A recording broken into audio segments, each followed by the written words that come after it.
Ada sejuta rindu untuk selalu bersamamu, Yesusku. Izinkan ku menyenangkan hatimu lewat nyanyian hatiku. Engkau tahu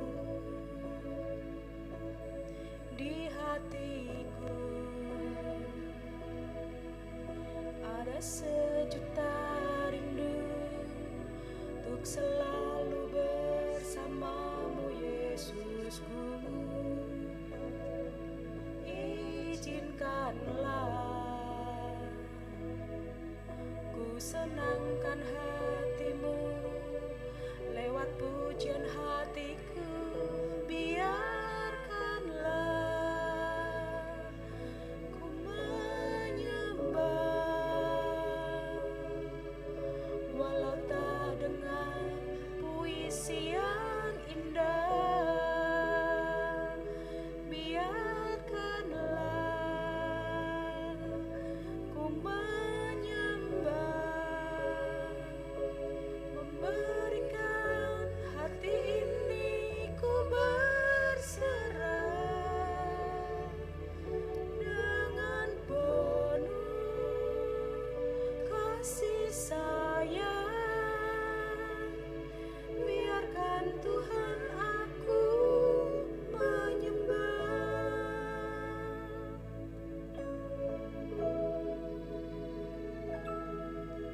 Engkau tahu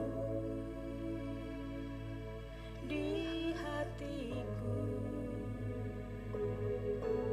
ada sejuta rindu untuk selalu bersamamu, Yesusku. Izinkan ku menyenangkan hatimu lewat nyanyian hatiku. Engkau tahu di hatiku ada sejuta rindu untuk selalu bersamamu, Yesusku. Izinkanlah ku senangkan hatimu lewat pujian hatiku. Biarkanlah ku menyembah walau tak dengan puisi yang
Shalom, selamat siang Bapak Ibu Saudara yang dikasihi Tuhan. Kita bersyukur kalau hari ini kita boleh kembali menikmati Tuhan di dalam peribadahan kita. Kita percaya bahwa kita akan menikmati lawatan Tuhan bersama-sama pada saat siang hari ini. Amin, saudaraku. Bersama kita akan bangkit berdiri, berikan salam kasih satu dengan yang lain. Tuhan memberkati. Tuhan memberkati. Firman Tuhan berkata, bersorak-sorailah bagi Tuhan, hai segenap bumi, beribadahlah kepada Tuhan dengan sukacita. Datanglah ke hadapannya dengan sorak-sorai. Ketahuilah bahwa Tuhanlah Allah, Dialah yang menjadikan kita dan milik Dialah kita, umatnya dan kawanan domba gembalaannya. Masuklah melalui pintu gerbangnya dengan nyanyian syukur, ke dalam pelatarannya dengan puji-pujian. Bersyukurlah kepadanya dan pujilah namanya, sebab Tuhan itu baik, kasih setianya untuk selama-lamanya, dan kebenarannya tetap turun-temurun. Pertolongan kita datangnya dari Tuhan yang menciptakan langit bumi dengan segala isinya. Tuhan yang setia dan yang tidak pernah meninggalkan segala perbuatan tangannya. Turunlah ke atas saudara sekalian dan terimalah dengan penuh sukacita rahmat, kasih karunia, kuasa, dan damai sejahtera dari Tuhan Yesus Kristus. Amin. Dipersilakan duduk kembali. Shalom. Shalom. Yang di atas, shalom. Haleluya. Segala puji, sembah, dan hormat hanya bagi Tuhan. Bapak Ibu, tidak ada kata kita tidak berterima kasih sama Tuhan, karena kebaikannya luar biasa buat kita semua. Kita selalu dikenyangkan oleh kebaikan Tuhan. Pagi, siang, dan malam, Dia selalu hadir di tengah kehidupan kita. Saya rindu sekali Bapak Ibu untuk mengajak Bapak Ibu untuk merendahkan diri di hadapan Tuhan. Kita masuk ke hadirat Tuhan. Haleluya. Terima kasih Tuhan. Engkau luar biasa baik buat kami. Kami siap menyembah Allah yang hidup. Tuhan hadir di bait kudusnya saat umat mencari wajahnya, berseru, berdoa, bersujud menyembah dan menikmati kehadirannya. Tuhan mau dekat dengan umatnya, amin. Yang datang dengan segenap hatinya, berseru, berdoa, bersujud menyembah dan menikmati kehadirannya. Hadirat-Mu memenuhiku, hadirat kudus-Mu penuhi baitku, dan ku tersungkur menyembah-Mu.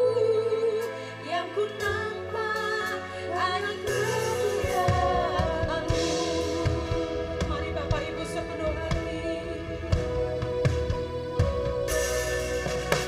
Tuhan hadir di bait kudusnya, amin. Saat umat mencari wajahnya, berseru, berdoa,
bersama umat-Mu.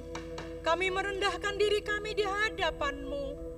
Sebab kami sadar Engkaulah Allah yang hidup, Allah yang layak. Terima sembah, puji, dan hormat kami. Tuhan, terima kasih buat kebaikan-Mu yang tidak pernah berhenti dalam hidup kami. Kami bersyukur punya Allah yang luar biasa baik. Tidak pernah sedikit pun Engkau tinggalkan kami.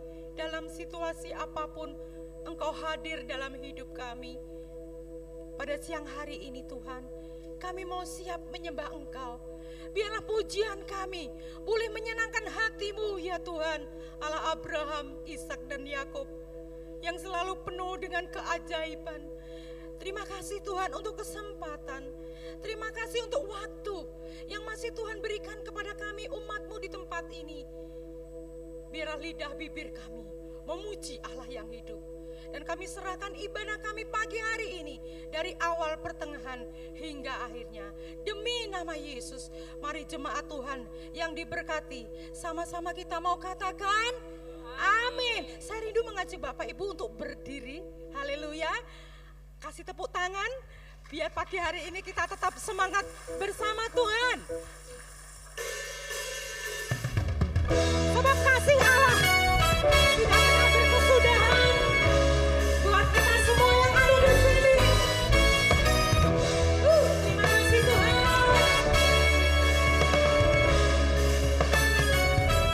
Semua katakan sama-sama. Si Allah tak berkesudahan, selalu baru setiap pagi. Rahmatnya pun tak pernah berakhir seumur hidup. Katakan kasih Allah. Kasih Allah tak berkesudahan, selalu baru setiap pagi. Rahmatnya pun tak pernah berakhir seumur hidupku.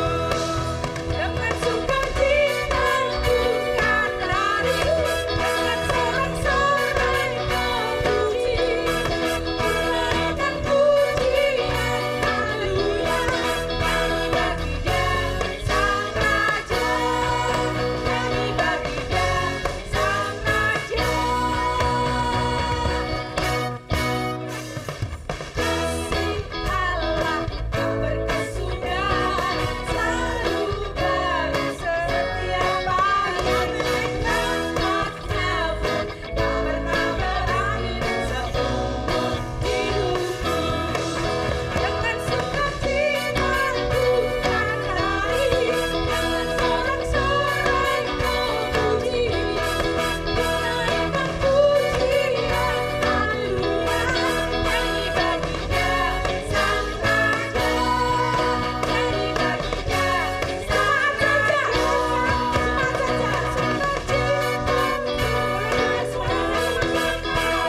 Sorak-sorai luar biasa, menaikkan pujian haleluya. Nyanyi bagi Dia Sang Raja, nyanyi bagi Dia Sang Raja. Dengan sukacita bukan naik, sorak-sorai memuji, menaikkan pujian haleluya. Nyanyi bagi Dia Sang Raja, nyanyi bagi Dia Sang Raja, nyanyi bagi Dia Sang Raja selamanya.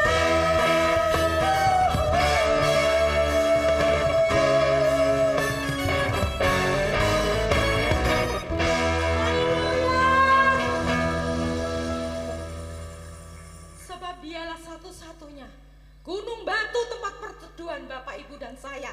Dia yang sudah menjamin hidup saudara dan saya. Amin. Kemuliaan hanya bagi-Mu Tuhan.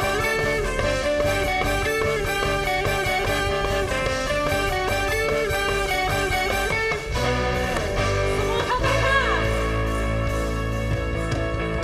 Kau gunung batuku dan Kau kota bentengku, tak akan ku ragu. Kau jamin hidupku.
duduk Bapak Ibu sekalian, haleluya. Waktu yang ditunggu-tunggu. Sebentar kita akan belajar firman Tuhan. Satu pujian yang luar biasa yang memberi kekuatan buat saudara dan saya.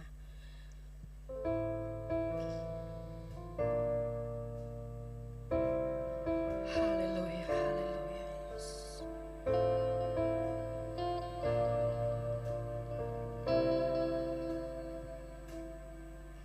Kau singkirkan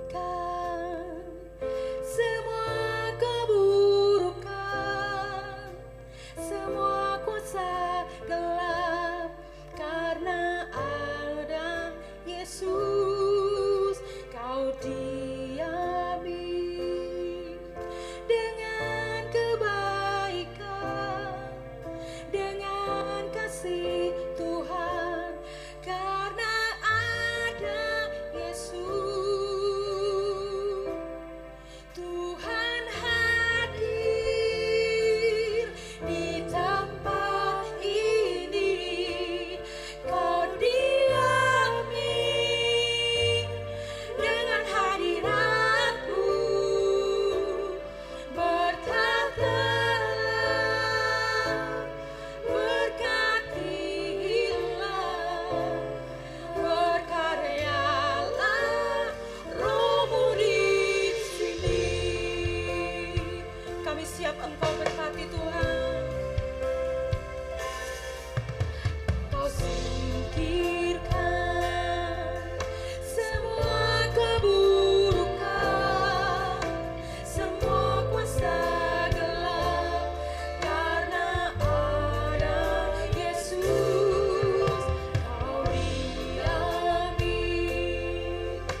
Kami percaya Engkau ada di tengah-tengah kami.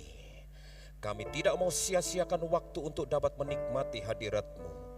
Berkaryalah, bersabdaralah, berbicaralah, karena kami siap mendengar dan menjadi pelaku-pelaku firman yang setia di hadapan Engkau. Kami menyerahkan pemberitaan firman Tuhan pada siang hari ini ada di dalam urapan kuasa Roh Kudus. Tuhan, meteraikan setiap firman yang kami perkatakan, kami renungkan dari kitab yang tersirat dan tersurat, sehingga benar-benar tertanam dalam kehidupan kami menjadi rema, menghidupi hidup kami. Terima kasih Tuhan, di dalam nama Tuhan Yesus kami bersyukur dan berdoa. Haleluya. Amin. Ya, puji nama Tuhan. Musik tetap stay, saya minta bantuannya. Bapak Ibu saudara sekalian yang dikasihi oleh Tuhan, berkenan pada siang hari ini saya mengajak Bapak Ibu saudara sekalian untuk merenungkan kebenaran firman Tuhan dalam rangka merenungkan sebuah tema yang ingin saya sampaikan, yaitu berbicara tentang Via Dolorosa. Kata ini tidak asing di telinga kita, tidak asing lagi di pengetahuan kita, bahkan bagi Bapak Ibu yang sudah sempat jeng-jeng ke Israel, ke Palestina, pasti sudah tidak asing dengan kalimat ini. Boleh saya tahu siapa yang sudah pernah jeng-jeng ke Israel? Mak Kiok, Pak Andi, Mak Swan, siapa lagi? Ya Mia, aku kalah, saya belum pernah. Siapa lagi? Ada? Pak Tongsin, pernah Pak? Belum? Iya. Siapa lagi? Di atas Pak Didik, sudah pernah ke Israel Pak? Ya, ini kalimat atau kata yang sudah tidak asing lagi.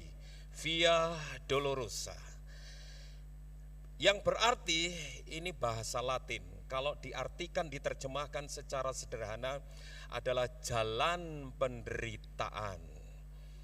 Bagi Bapak Ibu saudara sekalian, Pak Endro sudah pernah Israel Pak ya? Ci Endang, belum ya, Pak ngajak saya nanti. Iya. Jadi ini sudah tidak asing. Ini tentang perjalanan atau jalan penderitaan. Bagi Bapak Ibu saudara sekalian yang pernah piknik, pernah tur ke Israel, ke Timur Tengah, apa istilahnya, ke Holy Land, pasti akan diantar ke sebuah tempat yang namanya Via Dolorosa. Di situ para turis akan dipandu oleh seorang guide untuk menelusuri jalan-jalan di mana jalan itu pernah dilewati dan dilalui oleh Tuhan Yesus pada waktu dia harus mengalami eksekusi salib. Nah, sedikit saja untuk mereview, saya belum pernah ke sana. Tetapi ini katanya dilansir dari jurnalis dan testimoni dari orang-orang yang pernah tur di sana. Para guide ini akan mengantar para turis ini untuk menelusuri beberapa tempat, bahkan beberapa titik perhentian di mana di situ terjadi momen-momen yang sangat penting, dan itu direkam menjadi kenangan yang berarti dan bermakna. Dan itu disampaikan juga oleh para guide kalau tidak salah. Paling tidak ada 14 perhentian, ada 14 stasiun, 14 titik di mana itu menunjukkan betul-betul perjalanan Tuhan Yesus memanggul atau memikul, mengangkat salib sampai kepada eksekusi di salib di Golgota. Ya, kita coba lihat review sejenak. Ya, sebentar aja ya. Sambil kita lihat beberapa gambar ini. Yang pertama, titik perhentian itu di mana para turis ini akan dibawa kepada satu tempat yang namanya Praetorium. Di sana tempat di mana Tuhan Yesus diadili. oleh Pontius Pilatus dan dinyatakan bersalah walaupun tidak bersalah. Itu titik perhentian yang pertama. Yang kedua, titik perhentian yang kedua itu adalah di mana tempat Yesus mengambil salibnya.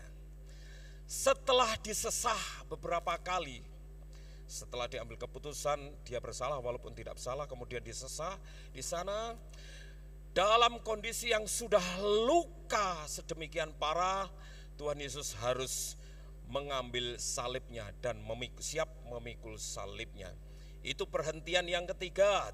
Perhentian yang keempat. Nah, ini yang ketiga. Kemudian yang keempat. Perhentian keempat itu di mana titik di situ tempat Tuhan Yesus bertemu dengan Maria, ibunya dalam kondisi yang luka parah.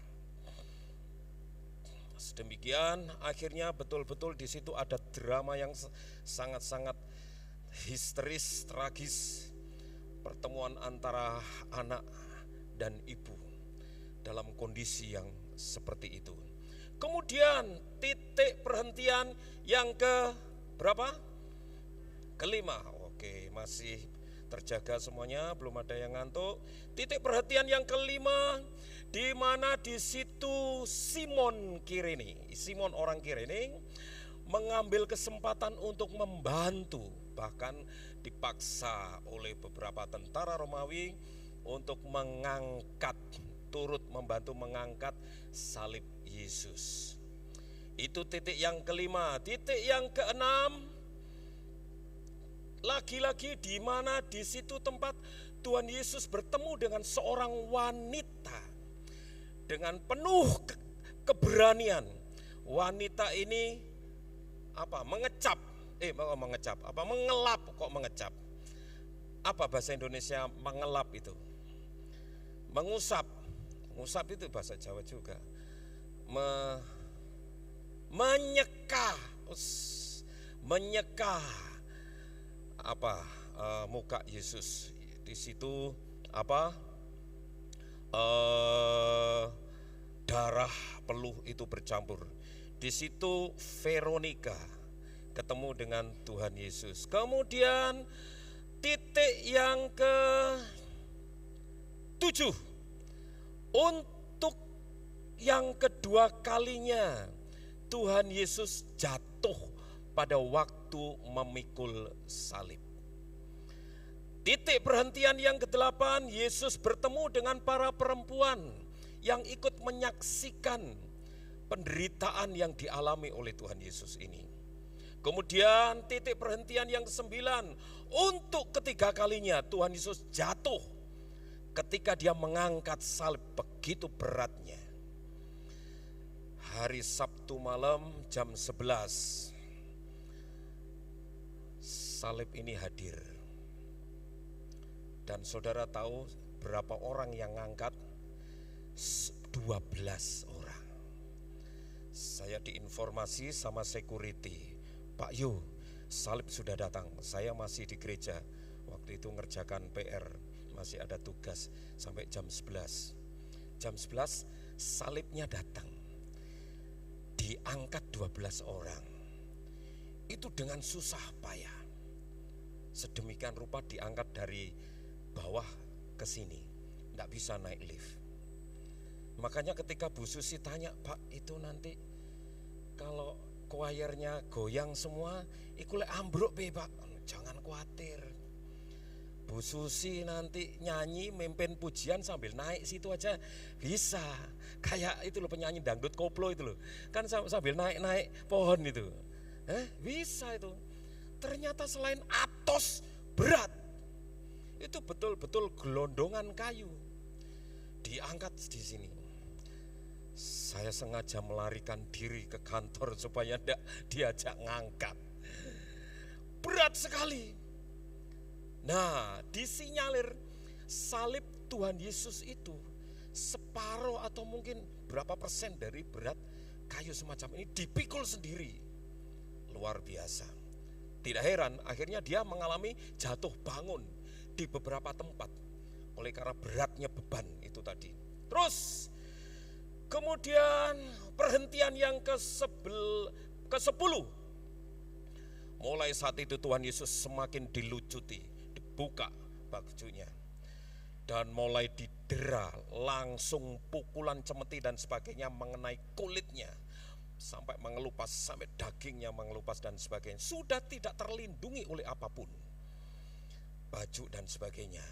Dan selanjutnya, di situ pula Tuhan Yesus rebah bersama dengan pakaiannya yang sudah berlumuran darah sedemikian rupa. Memang sengaja saya black white supaya tidak mengganggu bagi kita yang fobia dengan darah dan sebagainya. Kemudian perhentian yang ke-12, Tuhan Yesus mulai membawa salibnya menuju ke Golgota, Kalvari, Bukit Golgota, Bukit Tengkorak, Bukit Pengorbanan itu. Sedemikian rupa. Kemudian perhentian yang ke-13, akhirnya Tuhan Yesus di atas kayu salib itu mati dalam eksekusi yang dilakukan oleh tentara Romawi dan beberapa instruksi orang-orang Yahudi pada saat itu. Nah, di saat itu pula murid-murid bahkan Yusuf dari Arimatia turut ambil bagian untuk mengambil, mengangkat dan menurunkan jasad Yesus dari salib turun. Kemudian perhentian yang terakhir, akhirnya Tuhan Yesus dikuburkan dan dinyatakan mati. Itu beberapa titik perhentian yang betul-betul memberi makna bagi saudara-saudara yang benar-benar ingin merasakan sedemikian rupa perjalanan yang dilalui oleh Yesus itu penuh dengan penderitaan, penuh dengan hal-hal yang cukup mendera dirinya. Sedemikian rupa. Tidak heran akhirnya ada banyak yang betul-betul bukan cuma simpati, tetapi betul-betul merasakan sedemikian rupa penderitaan itu. Tidak heran Bapak Ibu Saudara sekalian yang dikasihi Tuhan, penderitaan seolah-olah melekat dan menjadi sahabat karib bagi manusia. Karena Tuhan Yesus sudah pernah mengalami sedemikian rupa. Penderitaan sudah terlalu melekat di dalam diri manusia, sehingga manusia sendiri mengakui tidak bisa lepas dari semuanya itu. Mau buktinya? Kita nyanyi dulu. Kita nyanyi sama-sama ya. Kita nyanyi, saya mengajak saudara-saudara ikut nyanyi. Bisa ditampilkan nanti ayatnya ya, nanti aja. Tapi jangan diamini lagu ini. Nyanyikan dengan penuh penghayatan, tetapi jangan diamini lagu ini. Serius. Apalagi kalau sudah terbawa suasana musiknya atau nuansa melodinya, syairnya, terus nanti jangan-jangan saudara terbuai terus penyembahan. Jangan. Tidak perlu penyembahan. Dan jangan diamini. Nyanyi sama-sama ya. Oke. Sama-sama kita ya. 1, 2, 3. Hidupku yang sengsara. Yuk semua. Penuh beat caca biasa. Dengan penderita. Semua nyanyi. Beat saja. Di. Cek. Ya ulangi. Ya, nyanyi sama-sama. Kasih beat yang 70 80 bro. Ini mohon dimaklumi, ini generasi sekarang nggak nyamani lagu ini. Buat Pak Andi, Mak Swan, Pak Alif, Pak Edi, wah, semua ini ngalami. Ya nyanyi. Di, cek, di. Slow rock itu. Di, cek, di, cek. Nah, di. Nah, musuh musisi.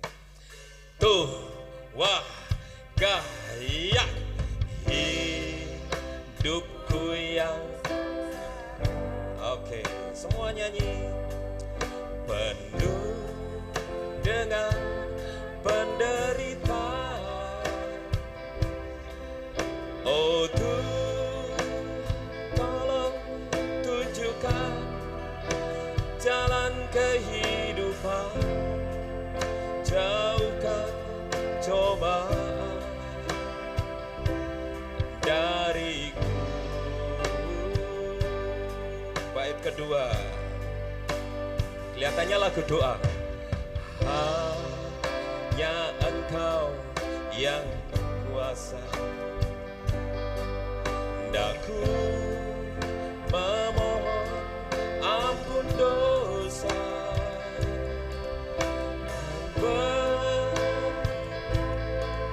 Rahmat-Mu kepada diriku yang mendambakan.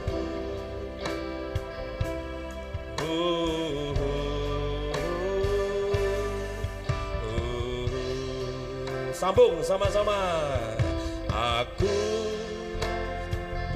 tak sanggup, yes ya ini menerima derita ini. Aku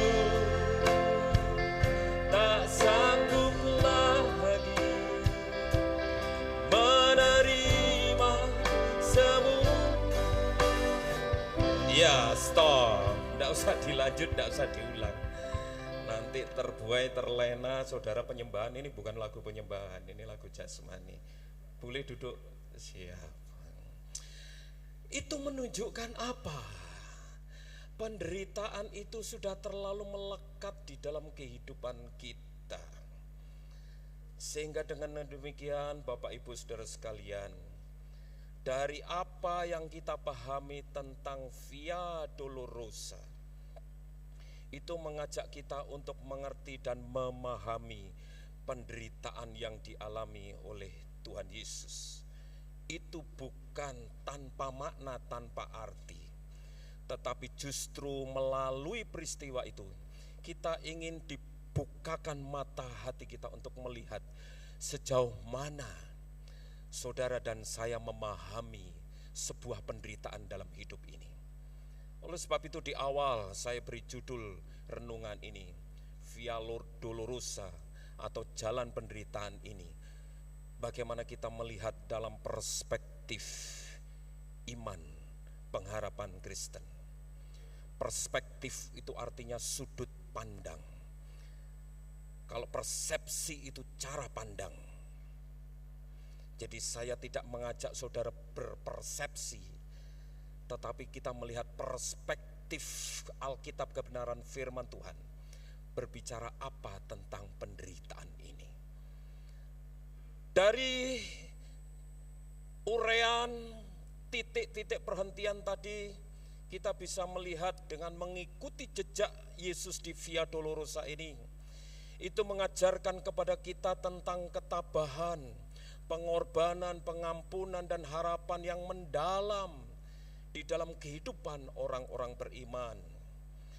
Melalui Via Dolorosa ini kita diajak untuk mengikuti jejak Yesus, di mana perjalanan bukan perjalanan jasmani, perjalanan fisik saja, perjalanan rohani yang membawa kesadaran yang mendalam tentang pengorbanan dan cinta Allah yang begitu besar dalam kehidupan kita. Bapak Ibu Saudara sekalian yang dikasihi oleh Tuhan, mari kita coba untuk mengerti dan memahami semuanya itu. Dalam rangka apa? Dalam rangka apa yang sudah Tuhan lakukan, itu tidak lepas dari perhatiannya dan apa yang ingin ditunjukkan dalam kehidupan kita berkaitan dengan penderitaan yang kita alami dalam kehidupan ini. Bapak Ibu, dari nyanyian tadi kita juga memperhatikan bahwa manusia tidak lepas dari penderitaan, manusia tidak lepas dari kesengsaraan. Penderitaan itu diakibatkan oleh hal-hal yang buruk, hal-hal yang tidak baik. Padahal Alkitab menyatakan bahwa Tuhan Allah menciptakan segala sesuatu itu baik adanya. Tetapi kenapa masih muncul hal-hal yang tidak baik, hal-hal yang buruk yang akhirnya menimbulkan dan menghasilkan, membuahkan kejahatan. Sehingga dengan demikian kita tidak bisa dong langsung serta-merta menyalahkan Tuhan. Ada beberapa pertanyaan klasik. Bukankah Tuhan Allah itu Maha Kasih, Maha Adil, Maha Kuasa, dan sebagainya?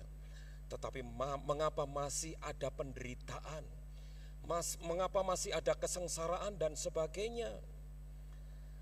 Oleh sebab itu, supaya kita tidak salah mengerti dan tidak salah memahami penderitaan yang kita alami ini, mari kita melihat sudut pandang Alkitab, kebenaran firman Tuhan. Kita buka di dalam Yesaya 53. Yesaya 53, perikop kita baca ayat 1 sampai 11. Tetapi saya akan kutip satu ayat saja menjadi dasar renungan kita pada siang hari ini. Terambil dari kitab yang sama, Yesaya 53 ayat 5. Dikatakan di sana, saya baca dari Alkitab terjemahan baru versi yang kedua. Demikian dikatakan firman Tuhan. Yesaya 53 ayat 5. Akan tetapi dia ditikam karena pemberontakan kita. Dia diremukkan karena kejahatan kita. Hajaran yang mendatangkan damai sejahtera bagi kita ditimpakan kepadanya. Dan karena bilur-bilurnya kita disembuhkan. Kalau kita baca dari ayat pertama dan seterusnya sampai 11, nubuatan kitab syair Yesaya yang terakhir ini mengantarkan kepada kita untuk memahami kehadiran Mesias dalam proses perjalanan yang penuh dengan penderitaan itu. Bapak Ibu yang dikasihi oleh Tuhan, sudah saya katakan tadi, penderitaan itu dikarenakan ada hal-hal yang buruk, hal-hal yang tidak baik, padahal Tuhan Yesus, Tuhan Allah itu menciptakan segala sesuatu baik adanya. Dan akhirnya keburukan-keburukan itu yang memunculkan penderitaan bagi manusia itu sendiri. Ada beberapa faktor yang mempengaruhi penderitaan ini. Penderitaan oleh karena keburukan fisik, sakit penyakit, dan sebagainya. Nah, keburukan-keburukan fisik ini yang bisa menciptakan penderitaan dalam diri manusia. Kemudian ada keburukan metafisik, itu berkaitan dengan bencana alam yang terjadi di sekitar kita, dan itu tidak bisa dipungkiri, dan itu tidak bisa dikendalikan. Ketika manusia berusaha mengusahakan sesuatu, mengendalikan bencana-bencana semacam ini, toh tetap bencana alam itu selalu ada dan terjadi. Kemudian ada keburukan lagi yang memunculkan dan menimbulkan penderitaan bagi manusia, yaitu keburukan moral. Apa artinya keburukan moral ini? Karena manusia sudah salah atau menyalahgunakan kehendak bebasnya untuk melakukan kejahatan-kejahatan dalam hidupnya. Akhirnya muncullah penderitaan ini. Akhirnya perlu kita sadari bahwa penderitaan ini menjadi problem yang serius bagi pertumbuhan iman kita. Di satu sisi, penderitaan menguji kita, menguji manusia, supaya kita menjadi semakin beriman. Tetapi sebaliknya, di sisi lain, penderitaan menjadi masalah yang serius, yang membuat akhirnya kita atau manusia kehilangan iman. Dua hal ini sangat rentan itu bisa terjadi dalam kehidupan manusia. Tak terkecuali kita, orang-orang percaya, orang yang beriman kepada Tuhan. Melalui penderitaan kita teruji, sehingga membangkitkan iman kita menjadi semakin kuat di dalam Tuhan. Atau sebaliknya, penderitaan membuat kita menjadi loyo dan tak berdaya, dan akhirnya apa? Kehilangan iman. Mari kita coba lihat lebih dalam lagi. Ada pemahaman yang didasari oleh Perjanjian Lama bahwa penderitaan itu semacam hukuman. Apakah benar penderitaan ini semata-mata merupakan konsekuensi hukuman yang harus dialami oleh manusia? Atau Alkitab berbicara lain? Kalau kita melihat di dalam Perjanjian Lama, ada beberapa hal untuk kita bisa memahami penderitaan ini. Perjanjian Lama sementara ada konsep-konsep yang menyatakan memang bahwa penderitaan ini adalah semacam hukuman atas dosa manusia karena melanggar dan tidak mampu mentaati, mengikuti, berjalan sesuai dengan nilai-nilai Taurat Tuhan, kebenaran Tuhan. Dari kata dosa dalam bahasa Ibrani yaitu amartia, artinya meleset. Manusia tidak mampu melakukan sesuatu sesuai dengan tujuan Tuhan, meleset. Dan ketika manusia tidak lagi menunjukkan sikap yang betul-betul hidup sesuai dengan titah perintah Tuhan, manusia dinyatakan jatuh, berdosa. Konsekuensinya apa? Hukuman. Ada rentetan banyak konsekuensi hukuman. Kalau hukuman apa itu dosanya berat, kalau mau diampuni harus melakukan apa? Korban bakaran, apa? Persembahan-persembahan tertentu. Dan itu terjadi. Itu perspektif atau sudut pandang Perjanjian Lama. Perjanjian Lama juga punya konsep bahwa penderitaan itu sebagai pengorbanan atau konsekuensi atas iman kita kepada Allah atau kebenaran. Konsekuensi kita mempertahankan iman, kebenaran gini, bisa saja memunculkan penderitaan. Yeremia, Yesaya, ketika mengabarkan berita kebenaran Tuhan, dia mengalami konsekuensi, mengalami penderitaan. Dan ini terjadi dan dialami oleh hamba-hamba Tuhan ini. Dan yang ketiga, penderitaan itu ternyata tidak berhenti sampai pada titik di mana kita betul-betul terpuruk dalam kondisi yang membuat kita terus tidak berdaya. Tetapi justru dalam penderitaan itu membuka peluang untuk kita melihat ada sesuatu yang Allah kerjakan dalam kehidupan kita, kehidupan anak-anaknya, kehidupan orang-orang tertentu. Contoh kisah Ayub. Ayub tercatat menjadi orang atau anak Tuhan yang taat dan sebagainya. Tetapi toh penderitaan dia alami. Tetapi di balik semuanya itu Tuhan ingin menunjukkan kepada Ayub ada sesuatu yang ingin Tuhan kerjakan di balik semuanya itu. Nah, lalu bagaimana dengan sudut pandang Perjanjian Baru? Notabene saudara dan saya yang hidup di dalamnya, hidup di dalam anugerah Tuhan yang sudah tidak perlu terikat dengan aturan-aturan yang membuat kita tidak lagi mampu mentaati hukum Taurat sedemikian rupa. Tetapi oleh anugerah Tuhan, Tuhan ingin nyatakan bahwa penderitaan yang kita alami harus dipahami beda dengan cara atau sudut pandang Perjanjian Lama. Di Perjanjian Baru ini, kalau kita perhatikan dengan cermat, firman Tuhan ingin memahami, saudara dan saya memahami penderitaan ini sebagai partisipasi kita, keikutsertaan kita dalam penderitaan Kristus.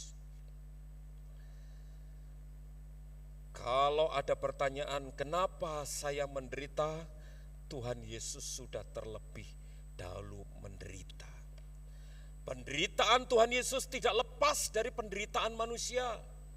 Apa yang dialami oleh manusia, apa yang kita alami terlebih dahulu dialami oleh Tuhan Yesus. Keikutsertaan, kepartisipasian kita, supaya saudara dan saya memahami bahwa apa yang kita alami ini sudah dialami oleh Tuhan Yesus. Bahkan hal-hal yang sangat-sangat mengerikan terjadi. Dan itu tidak ada alasan untuk kita menuduh Tuhan Yesus karena dia kena hukuman, kena kutuk atau salah dan sebagainya. Dia lakukan oleh karena satu hal. Dia ingin menunjukkan cinta kasih-Nya kepada kita sekalian. Perjanjian Baru membuka konsep kepada kita bahwa penderitaan itu harus dipahami sama seperti Perjanjian Lama di faktor yang kedua, sebagai bentuk pengorbanan atas orang lain. Konsekuensi untuk menyatakan kebenaran kepada manusia. Artinya apa? Tuhan inginkan bahwa penderitaan yang kita alami itu membawa kita untuk mengerti bahwa segala sesuatu yang sudah tahu Tuhan lakukan itu demi atau mengorbankan sesuatu bagi orang lain. Dan ketika kita memahami penderitaan yang kita alami, mari kita punya persepsi yang sama dan menempatkan persepsi cara pandang kita ini dengan perspektif Alkitab, sudut pandang bahwa penderitaan seharusnya tidak sekedar berakhir hal-hal yang tidak memiliki makna dan arti. Seharusnya penderitaan itu memberikan pembelajaran bagi kita sendiri maupun bagi orang lain untuk melihat ada sesuatu yang Tuhan kerjakan dalam hidup kita. Tidak heran ketika kita mengalami penderitaan, kita ujung-ujungnya putus asa dan sebagainya. Sehingga orang lain melihat dan mengambil kesimpulan, ternyata sama. Orang Kristen mengalami penderitaan seperti itu, akhirnya putus asa, meninggalkan Tuhan. Ada lagi yang lebih fatal lagi, mengakhiri hidupnya dengan hal-hal yang tidak seharusnya ia lakukan. Bukan itu yang harus kita lakukan. Dan yang ketiga, dalam Perjanjian Baru, di dalam zaman anugerah ini, Tuhan ingin supaya saudara dan saya memahami penderitaan untuk melihat kesempatan kita benar-benar mengenali Allah dan Allah mengenali saudara dan saya. Dari setiap penderitaan yang kita alami, Tuhan ingin setiap detail proses penderitaan itu betul-betul kita pahami bahwa Allah ambil bagian, Allah turut campur tangan. Supaya apa? Di dalam setiap detail penderitaan yang kita alami ini ada sesuatu yang kita ceritakan, ada sesuatu yang kita nyatakan, ada sesuatu yang kita saksikan, bukan sekedar cuma mengeluh, ngresulo dan sebagainya. Dan Tuhan ingin kesaksian itu betul-betul dialami pula oleh orang lain, disaksikan, dialami, dinikmati, dilihat oleh orang lain. Di balik semua penderitaan yang terjadi, Tuhan ingin supaya saudara dan saya lebih mengenal Dia dan Dia lebih mengenal saudara dan saya. Oleh sebab itu, mari kita pahami via dolorosa, jalan penderitaan ini dalam perspektif iman kebenaran Kristus, bahwa semuanya ini mengajak kepada kita untuk benar-benar mengenal Dia lebih dalam lagi. Dan tidak berhenti sampai di situ. Ketika kita sudah mengenal, kita bisa mengambil keputusan apa yang harus kita lakukan dengan penderitaan ini. Via dolorosa membawa kita menjadi semakin mengerti cinta kasih Allah yang besar itu sedemikian rupa dinyatakan kepada kita.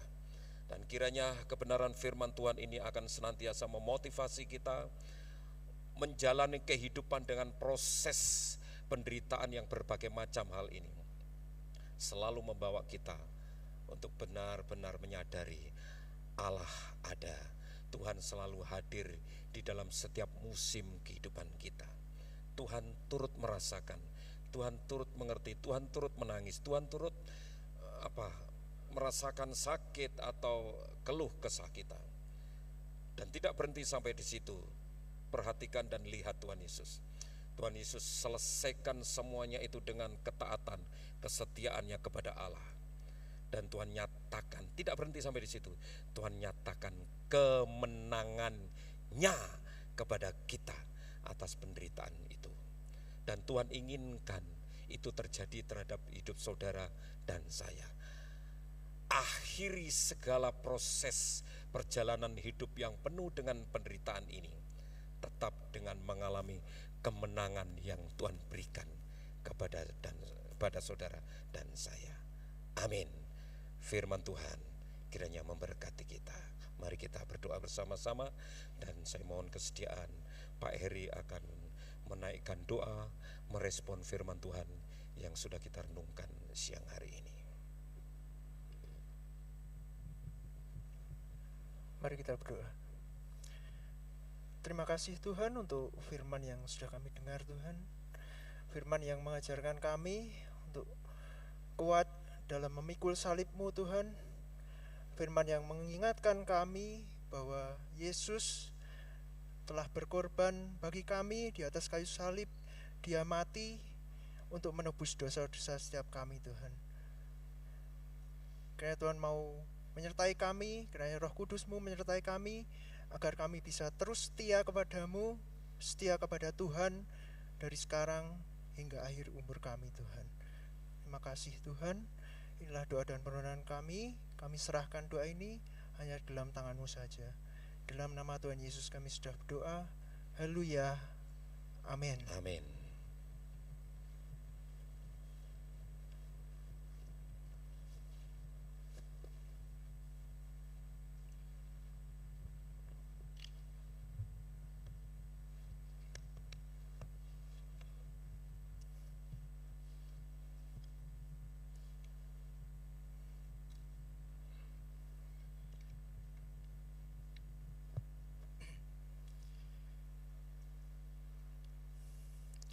Baik, sebelum saya memberi beberapa penekanan pada warta jemaat, dalam ibadah yang kedua ini, kami ingin memperkenalkan mahasiswi praktek dari STT Abdiel yang dalam semester ini berpraktek di gereja kita, yaitu Saudari Yoke.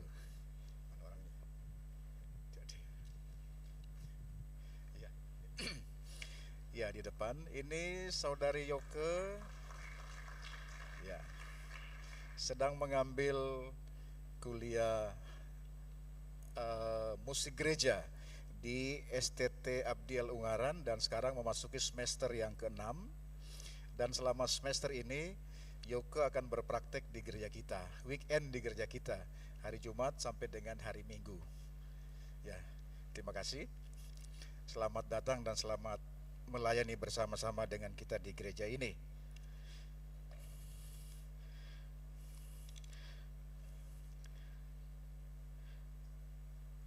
Kami informasikan kepada jemaat bahwa Bapak Gembala tidak berada bersama-sama dengan kita dalam ibadah ini karena sedang memenuhi undangan pelayanan di gereja GBT di Jepara. Dukung dalam doa sehingga pelayanan ini menjadi berkat untuk jemaat yang ada di sana. Kami juga informasikan kepada jemaat bahwa minggu depan dalam ibadah raya kita akan dilayani oleh pendeta tamu, yaitu Bapak Pendeta Victor Purnomo dari JKI HTE Semarang. Oleh sebab itu mari hadir dan terima berkat dalam pelayanan ini. Sebelumnya untuk hari Sabtunya beliau juga akan melayani KKR Remaja. KKR Remaja diadakan pada hari Sabtu besok tanggal 16 jam 5 sore bertempat di sini di ruang ibadah lantai 2 dan akan dilayani sekali lagi oleh Bapak Pendeta Victor Purnomo dari Semarang. Mari hadir, informasikan kepada anak-anak saudara, anak remaja untuk bisa menikmati berkat Tuhan dalam pelayanan ini. Lalu informasi berikutnya berkaitan dengan persekutuan doa wilayah. Nah, Bapak Ibu Saudara, perlu kami beri penjelasan secara khusus bahwa persekutuan doa wilayah yang biasa kita adakan setiap hari Rabu, ini kembali akan dimulai dengan beberapa perubahan. Yang pertama, namanya berubah. Tadinya namanya PD Wilayah, sekarang menjadi Persekutuan Doa dan Firman, disingkat PDF. Kalau dulu atau sebelum ini, itu diadakan secara bergiliran. Setiap wilayah itu kan ada berapa kelompok? Pak Elisa 5 kelompoknya, Pak Yonatan 4, saya juga 4 kelompoknya. Biasanya Rabu pertama di kelompok 1 misalnya, atau kelompok apa namanya, Rabu kedua di kelompok yang lain dan seterusnya. Nah, untuk persekutuan doa dan firman yang akan kita mulai pada hari Rabu besok tanggal 13 akan diadakan tidak setiap minggu atau tidak setiap Rabu, tetapi diadakan sebulan 2 kali, yaitu Rabu kedua dan Rabu keempat atau Rabu genap. Dan diadakan secara serentak. Jadi setiap wilayah dengan beberapa kelompoknya itu secara bersama-sama di hari Rabu itu akan mengadakan persekutuan doa dan firman sekaligus. Pak Elisa 5 berarti 5-5-nya sekaligus di hari Rabu itu. Pak Yonatan 4-4-nya sekaligus di hari Rabu itu, dan bukan dengan saya. Jadi bisa dipahami ya, kalau dulu kan gantian, sekarang tidak. Sekaligus, jadi setiap hari Rabu 2 kali dalam sebulan serentak di seluruh wilayah penggembalaan akan diadakan persekutuan doa dan firman. Tentu yang melayani banyak tentu saja, selain para pendeta, dan sudah ada tutor-tutor yang sudah dipersiapkan. Jadi Bapak Ibu bisa melihat informasi tempatnya di Warta Jemaat, sudah ada di sana. Wilayah masing-masing pendeta sudah ditulis dengan jelas di sana. Silakan hadir dan nikmati berkat Tuhan di dalam persekutuan doa dan firman ini. Lalu berikutnya, dalam rangka menyambut Paskah, gereja kita akan mengadakan gerakan doa dan puasa yang diadakan hari Kamis jam 10 sampai jam 11 di ruang serbaguna lantai 1. Nah, ini akan diadakan setiap hari Kamis sampai dengan Paskah. Dari minggu ini sampai dengan Paskah itu ada 3 Kamis, yaitu Kamis tanggal 14, tanggal 21, dan tanggal 28. Jadi selama 3 Kamis berturut-turut dalam menunjang pelayanan di gereja kita, kita akan mengadakan ibadah doa dan puasa. Mari Bapak Ibu Saudara yang punya waktu dan kesempatan silakan hadir dalam ibadah doa dan puasa ini. Sekali lagi, mulai Kamis besok, tanggal 14, 21, 28, jam 10 sampai jam 11 di ruang serbaguna. Lalu mohon dukung dalam doa untuk rencana gereja kita mau membeli 1 unit mobil Hiace Premio. Kita sangat membutuhkan itu. Untuk menunjang pelayanan, maka diinformasikan kepada jemaat dukung dalam doa untuk rencana pengadaan sarana pelayanan di gereja kita agar Tuhan Yesus boleh memberkatinya. Lalu dukung dalam doa untuk keempat saudara kita yang akan masuk dalam baptisan air pada bulan April nanti, dan katekisasi masih berjalan, tapi kami informasikan untuk Selasa besok, katekisasi yang biasanya diadakan hari Selasa dan Kamis, khusus untuk Selasa besok itu libur, tetapi Kamisnya ada. Jadi keempat saudara yang mengikuti katekisasi baptisan air, kami informasikan khusus untuk Selasa besok tanggal 12, itu katekisasinya tidak ada, dan katekisasi diadakan hari Kamisnya jam 5 sore. Mohon jadi perhatian bagi saudara kita yang mengikuti katekisasi.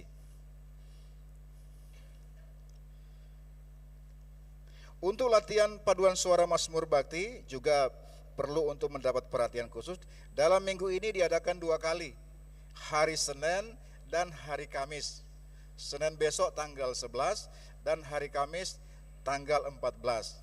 Bagi anggota Paduan Suara Mazmur Bakti, kiranya dapat memperhatikan informasi berikut ini. Itu saja yang dapat saya informasikan. Dan kami ingin menyambut bagi Bapak Ibu Saudara yang baru pertama kali hadir beribadah bersama dengan kami. Kalau ada bisa bangkit berdiri untuk kami sambut. Ada yang baru pertama kali hadir?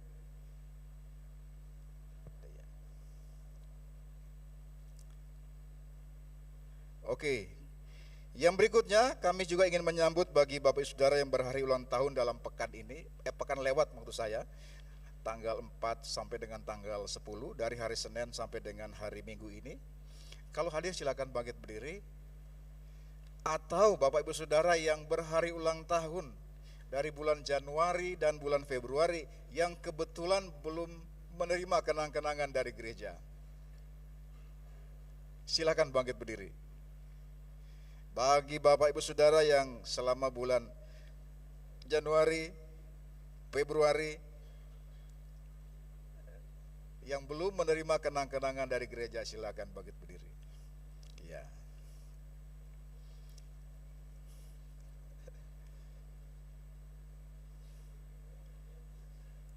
Lagi di atas, oke.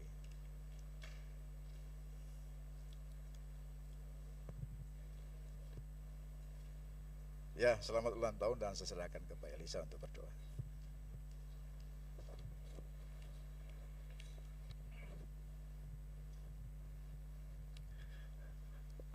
Baik, sebelum kita akan berdoa, berkaitan dengan PDF tadi, saudara bisa saling mengingatkan di kelompok saudara masing-masing supaya bisa bergabung setiap Rebu kedua dan Rebu keempat.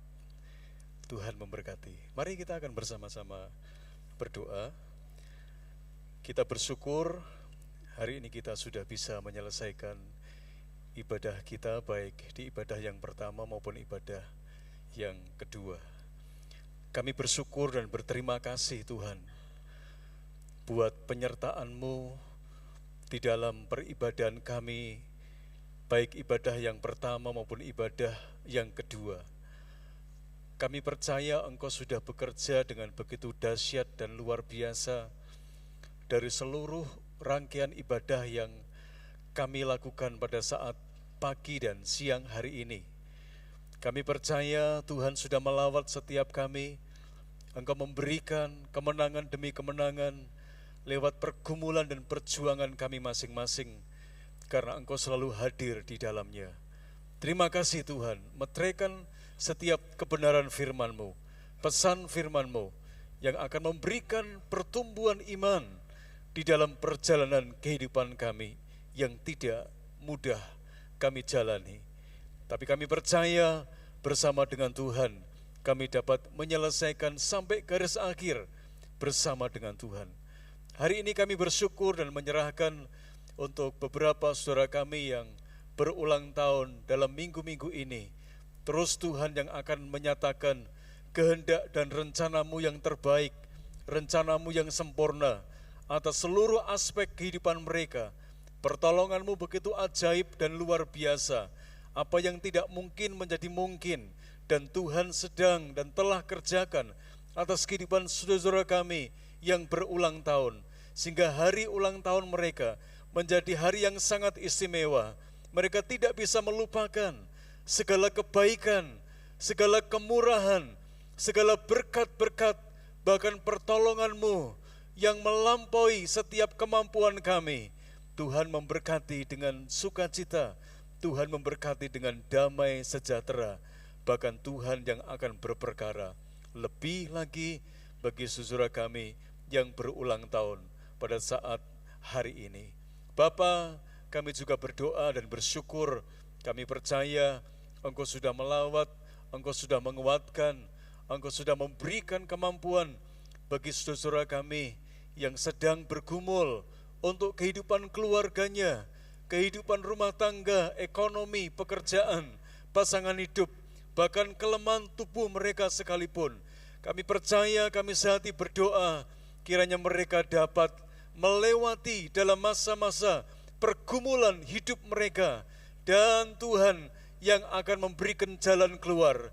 Kami berdoa supaya keajaiban tetap bisa terjadi dalam sepanjang pengharapan hidup mereka, supaya sungguh-sungguh masa-masa penantian yang mereka sedang tunggu-tunggu tidak akan berakhir dengan sebuah kekecewaan, Tuhan. Tetapi sebaliknya, masa penantian yang mereka nanti-nantikan berakhir dengan sebuah kebahagiaan, dengan sebuah rasa syukur, oleh karena Engkau Tuhan yang tidak pernah meninggalkan dan membiarkan setiap kehidupan jemaat-Mu yang senantiasa bersandar dan berharap sepenuhnya akan Engkau. Bapa memberkati setiap persembahan-persembahan yang kami bawa di rumah Tuhan, baik persembahan-persembahan, oh Tuhan, buat persepuluhan, ataupun persembahan-persembahan yang lain. Kiranya Tuhan yang akan berkenan untuk menyucikan, memberkati apa yang mereka tabur buat pekerjaan Tuhan di tempat ini, bagi kemuliaan nama Tuhan. Sebentar kami akan meninggalkan tempat ini dan kami akan kembali melakukan kelanjutan aktivitas kami. Kiranya Bapa yang di sorga berkenan untuk bekerja, tidak hanya sepanjang minggu ini, tetapi seterusnya dan sampai selama-lamanya. Di dalam nama Tuhan Yesus Kristus kami berdoa dan kami mengucap syukur. Mari kita akan berdoa bersama-sama seperti yang Yesus pernah ajarkan kepada para murid-muridnya. Bapa kami yang di sorga, dikuduskanlah namamu, datanglah kerajaan-Mu, jadilah kehendak-Mu di bumi seperti di sorga. Berikanlah kami pada hari ini makanan kami yang secukupnya, dan ampunilah kami akan kesalahan kami, seperti kami juga mengampuni orang yang bersalah kepada kami.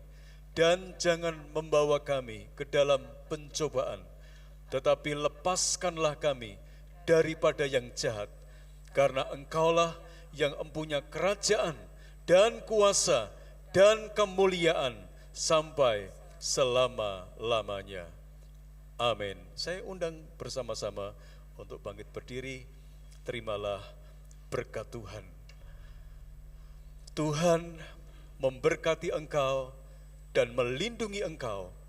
Tuhan menyinari engkau dengan wajah-Nya dan memberi engkau kasih karunia.